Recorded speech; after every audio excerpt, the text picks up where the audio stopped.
Hi guys, welcome back to my channel. இன்னைக்கு நம்ம ஒரு பெங்காலி ரெசிபி தான் பார்க்க போகிறோம்.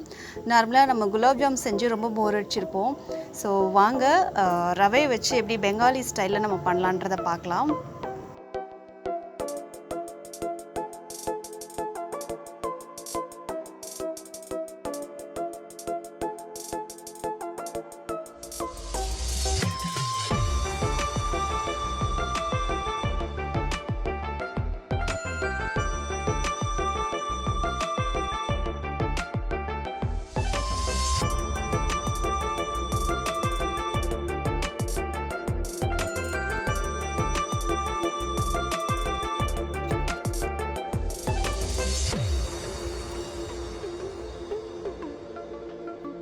ரவை வந்து இங்கே நான் 1 கப் எடுத்திருக்கேன்.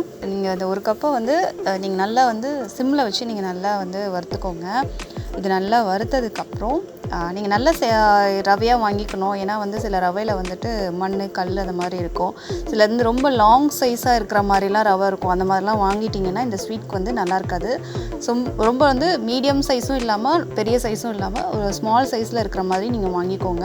ஸோ அந்த மாதிரி க்ளீனாக இருக்கிற மாதிரி பார்த்து நீங்கள் வாங்கிக்கிட்டிங்கன்னா கொஞ்சம் ஈஸியாக இருக்கும் அந்த ஸ்வீட் செய்கிறதுக்கு. ஸோ நல்லா வந்துட்டு நீங்கள் அதை நல்லா ஃப்ரை பண்ணிவிட்டு கொஞ்சம் மில்க் ஆட் பண்ணி நீங்கள் வந்து அதை நல்லா வந்து வறுக்கணும். வறுத்து நீங்கள் அதை ஆறட்டும், தனியாக எடுத்து வச்சுருங்க. இங்கே தனியாக வந்து ஜீரா பண்ணிகிட்ருக்கேன். ஜீராவுக்கு நீங்கள் நார்மலாக உங்களுக்கு தெரியும், 1 கப்பு சுகர்னு 1 கப்பு வாட்டர் வச்சு நீங்கள் நல்லா வந்து கம்பி பதத்துக்கு வர அளவுக்கு நீங்கள் வந்து ஜீராவை எடுத்துக்கணும். ஸோ எக்ஸ்ட்ரா வந்து நான் கார்டமனும் இந்த சாஃப்ரானும் போடுறேன். அது வந்து சாஃப்ரான் வந்து உங்களுக்கு ஆப்ஷனல் தான், வேணும்னா எடுத்துக்கோங்க, இல்லைன்னா வேண்டாம்.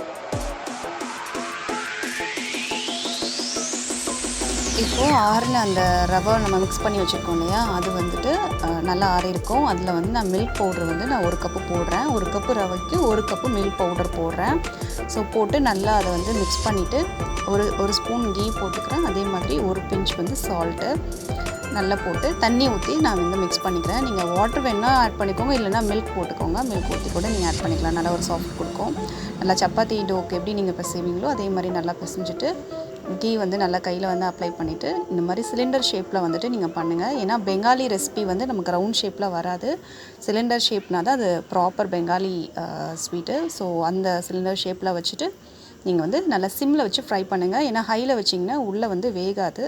ஸோ நல்லா சிம்மில் வச்சு நீங்கள் கொஞ்சம் டீப்பாக வச்சு நீங்கள் பண்ணும்போது கொஞ்சம் லேட் ஆகும். பட் ஸ்டில் உங்களுக்கு அதுதான் வந்து உள்ளே நல்லா வந்து வெந்திருக்கும்.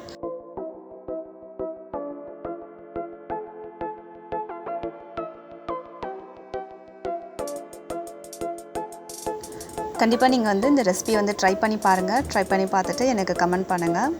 இந்த ரெசிபி வந்து உங்களுக்கு பிடிச்சிருந்துச்சின்னா லைக் பண்ணுங்கள், ஷேர் பண்ணுங்கள், என் சேனலுக்கு வந்து சப்ஸ்கிரைப் பண்ணுங்கள்.